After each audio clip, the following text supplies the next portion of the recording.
Beleza, galera. O tema do vídeo de hoje é análise de dados para Facebook Ads. Esse é o tema.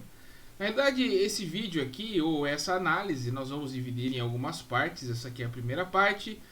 Talvez eu vou dividir em 2 ou mais 3 partes, para que vocês tenham um overview de como a gente pode fazer para analisar dados de Facebook. Mais especificamente de Facebook Ads, né, que é aquele do tráfego pago. Bem, gente, qualquer análise, independente do que você for analisar de dados ou quais dados você irá analisar, o que você tem que ter em mente é qual que é o objetivo da minha análise. Então, no nosso caso, o objetivo da nossa análise, vou colocar aqui o objetivo, é customizar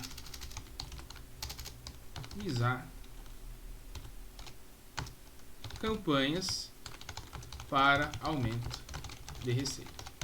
Esse é o objetivo final da nossa análise. É em quais botões eu mexo, digamos assim, dentro dos parâmetros ou dentro dos recursos do Facebook Ads para aumentar a minha receita. Vou ter no objetivo, a segunda coisa que eu tenho que ter é os dados. Essa é uma coisa bastante importante. Quais são os dados que eu tenho disponível? Bem, nesse meu caso aqui, os dados que eu tenho disponível, ele tem um detalhamento a nível de campanha. Então eu vou pegar ele aqui para vocês darem uma olhada, porque essa parte é super importante. Eu vou importar os dados aqui. Não é importar, é isso. Não, finish. Pronto, eu vou abrir aqui embaixo. Vocês vão conseguir enxergar os dados que eu estou falando. Então olha aqui, aqui eu tenho os dados que nós iremos analisar. Aqui eu tenho as campanhas, aqui eu tenho o custo das campanhas, engajamentos, impressões, visualizações. Aqui a visualização é 25%, 50%, 75%, 100%. E a receita que essa campanha gerou. Quando eu exporto os dados do Facebook Ads, eu posso escolher vários níveis de detalhamento. Então, essa é uma fase fundamental, porque dependendo do nível de detalhamento, ele vai te trazer respostas para perguntas diferentes. Isso é bastante importante. No meu caso aqui, como eu quero customizar a campanha de uma maneira geral, eu exportei os dados a nível de campanha. Então, quando eu exporto meus dados a nível de campanha, ele me dá uma geral, ou informações gerais da campanha. Então, por exemplo, ele pega todos os meus conjuntos de anúncio, soma todos os engajamentos e me dá o número. A mesma coisa para as outras métricas. Agora, por exemplo, se ao invés de customizar campanhas, fosse customizar público ou achar o público que aumente a minha receita, o público ele não está dentro do detalhamento campanha. O público ele fica dentro do detalhamento conjunto de anúncio. Então eu teria que gerar os dados em detalhamento a nível de conjunto de anúncio. Ou de repente, se eu quisesse customizar criativo, quais são os criativos que podem aumentar a minha receita ou os criativos que me dão mais receita? Eles não estão dentro nem de campanha e os criativos não estão nem dentro também de conjunto de anúncio. Eles estão dentro do próprio anúncio.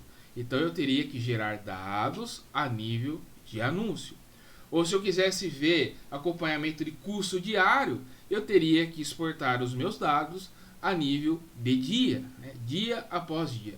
Então é super importante que quando você tenha os dados em mão, ou quando você for solicitar os dados, caso você não tenha acesso à conta do seu cliente, é importante que você preste atenção nos níveis de campanha. No nosso caso, os dados estão em nível de campanha, com as métricas selecionadas para o projeto. Então, as métricas são algumas outras coisas que nós iremos analisar. Seriam os números efetivamente que nós iremos analisar.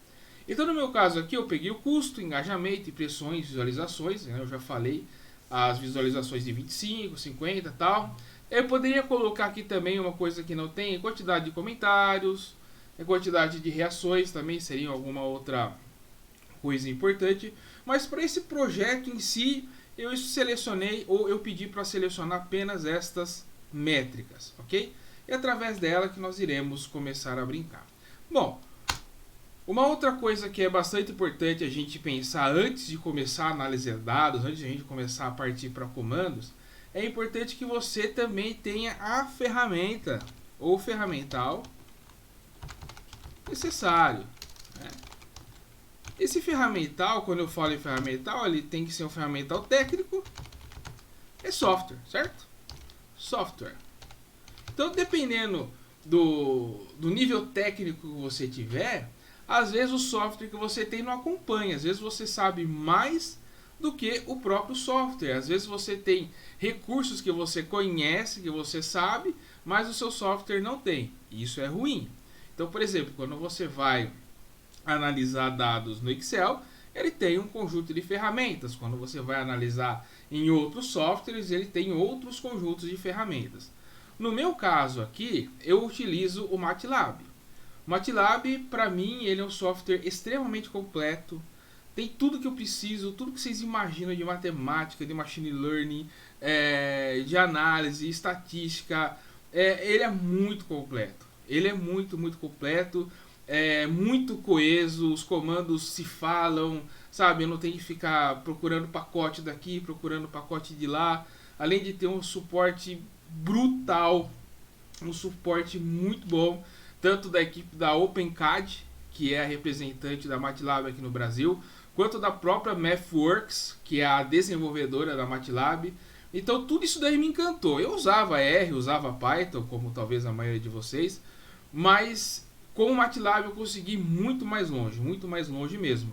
E se você quiser saber mais sobre preço, condições de pagamento, embaixo desse vídeo aqui tem um linkzinho onde você vai poder colocar os seus dados de contato, que alguém da OpenCAD vai entrar em contato com vocês, beleza?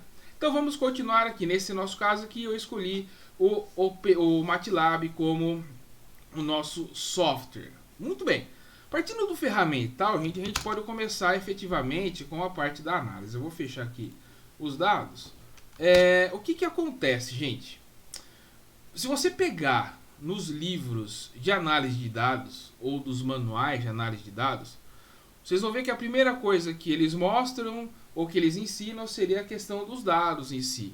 Alguns ensinam a questão de amostra, diferença entre amostra, população, como faz para selecionar a amostra, ou, os tipos de amostras que tem, enfim, estratificados, outras coisas. E depois eles partem para a estatística descritiva. E eu, na realidade, eu já meio que pulo essas etapas, né? Os dados, normalmente, eu utilizo a população mesmo, exceto se eu tenho um conjunto muito grande de dados, tal, embora eu daria para usar o Hadoop quando é assim, né? O MATLAB, ele fala muito bem com o Hadoop, ele tem ferramentas que se comunicam com o Hadoop, então mesmo o Big Data não teria problema nenhum. Mas na maioria dos meus casos que eu analiso dados, são datasets que tranquilamente dariam para rodar no meu computador sem problema nenhum, utilizando todos os dados, utilizando a população. Então, e sobre a análise ou sobre a estatística descritiva, o que eu falo para vocês é o seguinte: nunca tomem nenhuma decisão em cima de estatística descritiva. Eu sei que a maior parte daquilo que você sabe é em estatística descritiva. Por exemplo, quando você vai lá e faz um curso de Excel, você aprende filtros, você aprende como tirar a média, a máxima, a mínima, desvio padrão em alguns casos. Se você fez algum curso de Analytics e tal, você vai ter basicamente a estatística descritiva. Galera, por que a gente não toma decisões em cima da estatística descritiva?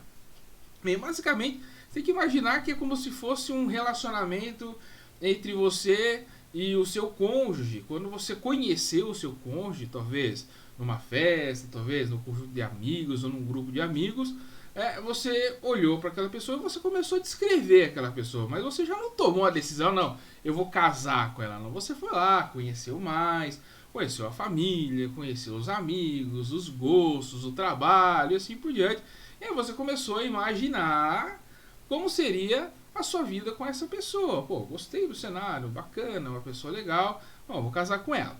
Então, a mesma coisa. Em cima da estatística descritiva, gente, não dá para tomar decisão. E eu vou mostrar para vocês agora. Por exemplo, ó, eu vou tirar a média.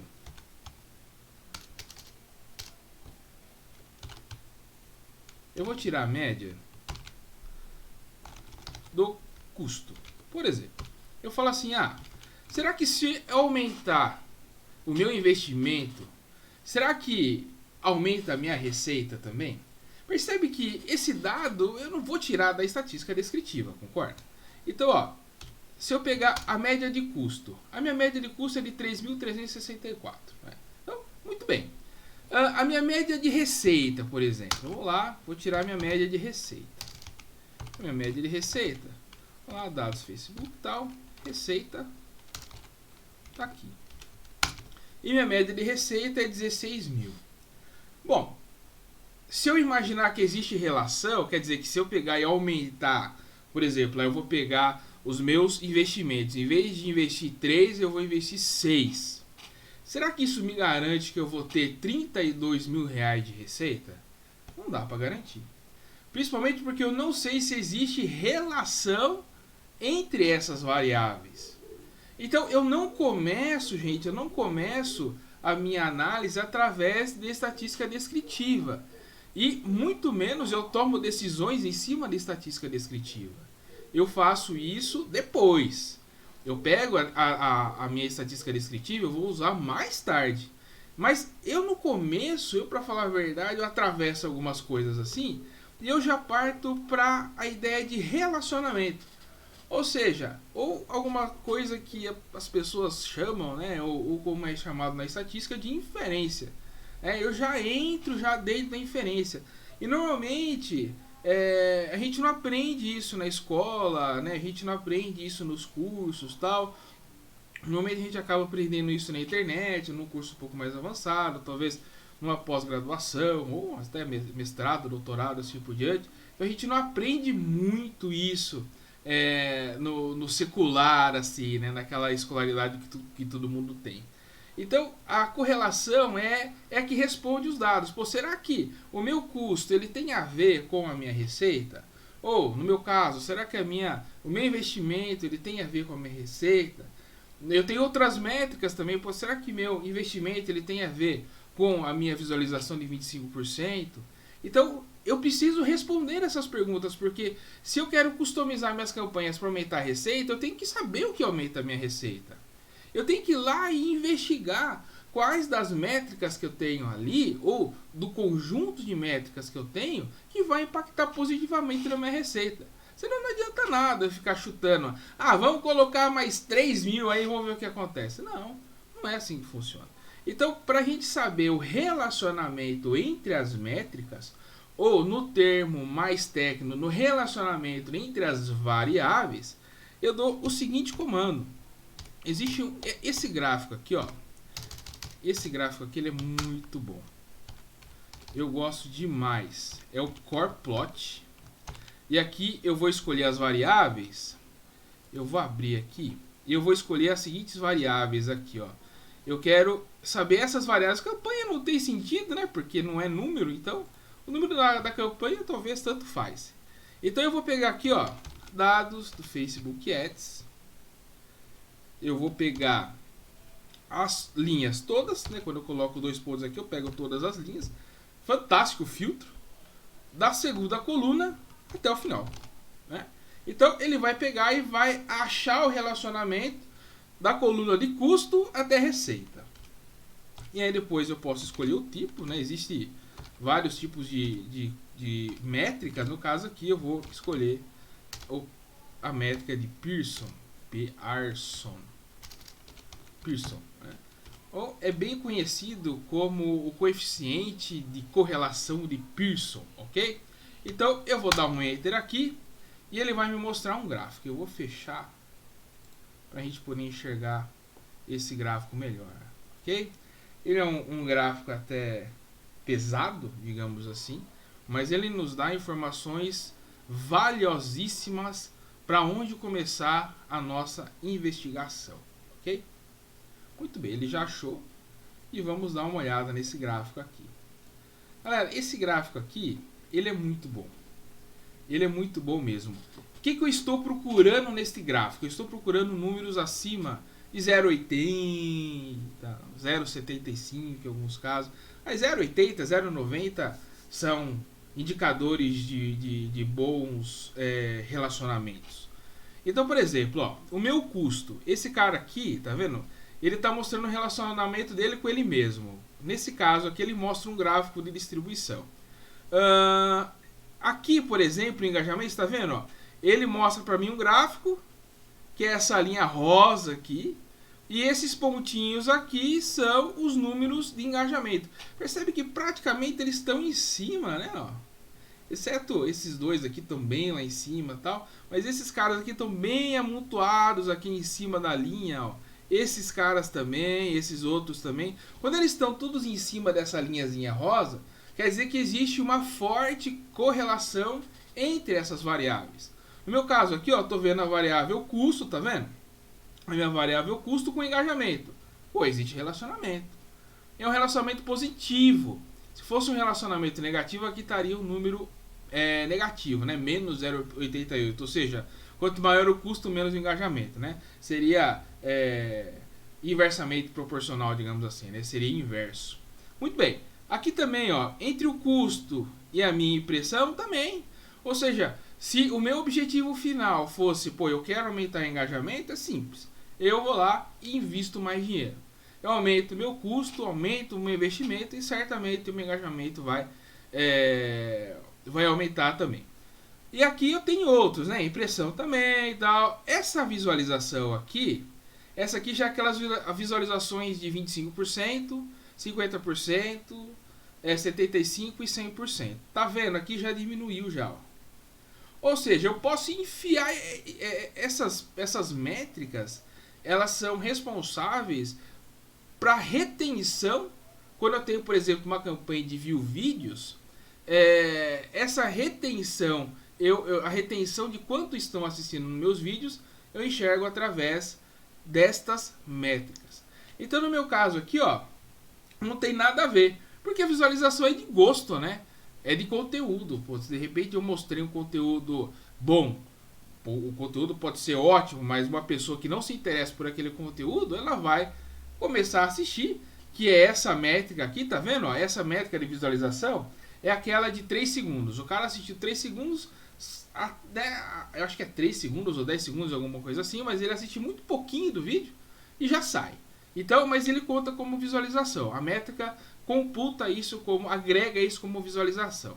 Os de 25% vai do tamanho do vídeo também, né? 25% do tamanho do vídeo. Então, aí já vai depender mais de conteúdo, mais do seu criativo do que de receita, né? Porque, ou de receita não, ou de investimento, porque eu posso colocar bastante dinheiro, mas se eu estiver mostrando para a pessoa errada, também não vai adiantar nada, não vai reter. E aqui, galera, olha só, a receita é nada, né? Basicamente, o meu custo não explica nada da minha receita. Ou seja, percebe como seria muito arriscado você tomar uma decisão em cima da estatística descritiva sem saber antes que existe uma relação entre essas variáveis ou entre essas métricas? Tá vendo? 0,02 significa que não. Aliás, o custo, dentre todas essas variáveis aqui, se eu pegar o custo, cadê o custo aqui, ó? Se eu pegar, aliás, a minha receita, eu pegar minha receita, gente, nada, ó. Essa aqui é a coluna da receita, tá vendo? Receita, eu quero saber o relacionamento entre receita e visualização a 100%, ó. Nada. Não mostra relacionamento nenhum. Pelo menos, não relacionamento linear, tá? Presta atenção. Não relacionamento linear, não que não exista, né? Vamos chegar lá, calma que nós vamos chegar lá. Sossega que nós vamos chegar lá. Muito bem, então, voltando ao raciocínio, a gente não toma decisões em cima de estatística descritiva, né? Por mais que a gente aprenda bastante, a gente não toma decisões em cima dela. Bom, se a gente não toma decisões em cima de estatística descritiva e eu não conseguir encontrar, pelo menos a princípio, nenhum relacionamento entre nenhuma dessas métricas e minha receita, como é que eu vou fazer então? Qual que é o próximo passo? Gente, Na parte 2, fiquem ligados, na parte 2, eu vou começar a mostrar para vocês como nós fazemos então para criar modelos que vão explicar o relacionamento entre essas variáveis e a minha receita, beleza? Gente, se vocês gostaram do vídeo, já dá um like aí, já se inscreve. Se vocês gostaram do software, o MATLAB, ele é incrível. Vocês viram aqui a parte de cima aqui, é uma parte que eu consigo fazer como se fosse um descritivo. Eu posso tirar o código e deixar só ele e as respostas, tá vendo? Ó, como se fosse um relatório mesmo. Eu gosto de trabalhar desse jeito aqui quando eu estou demonstrando. Mas o relatório mesmo, eu aperto esse botão aqui e ele tira todos os códigos e ele me mostra só aquilo que é resultado, né? Mas aqui para o nosso vídeo eu vou deixar desse jeito. E se vocês gostaram desses recursos aqui e quiserem saber mais informações sobre o MATLAB, tem um link aí embaixo, um link onde você vai colocar os seus dados e alguém da equipe da OpenCAD, a representante da MATLAB aqui no Brasil, vai ter um imenso prazer em entrar em contato com vocês. Se você quer colocar isso na sua escola, se você quer colocar o MATLAB na sua empresa, galera, não perca tempo, né? Eles vão te explicar a forma de pagamento, parcelamento, enfim, toda essa parte aí é a equipe da OpenCAD que nos ajuda nesse sentido. Beleza? Gente, então fiquem ligados aí, a parte 2 nós vamos continuar essa análise, não vamos parar por aqui não. E eu vou responder para vocês então como eu acho o relacionamento entre as variáveis e a minha receita, para que a gente conclua o nosso objetivo, que é customizar a campanha, porque por enquanto eu vou customizar o que se eu não sei o que dá efetivamente resultado na minha receita, beleza? Gente, um forte abraço a todos e até a parte 2 da análise de dados para Facebook Ads.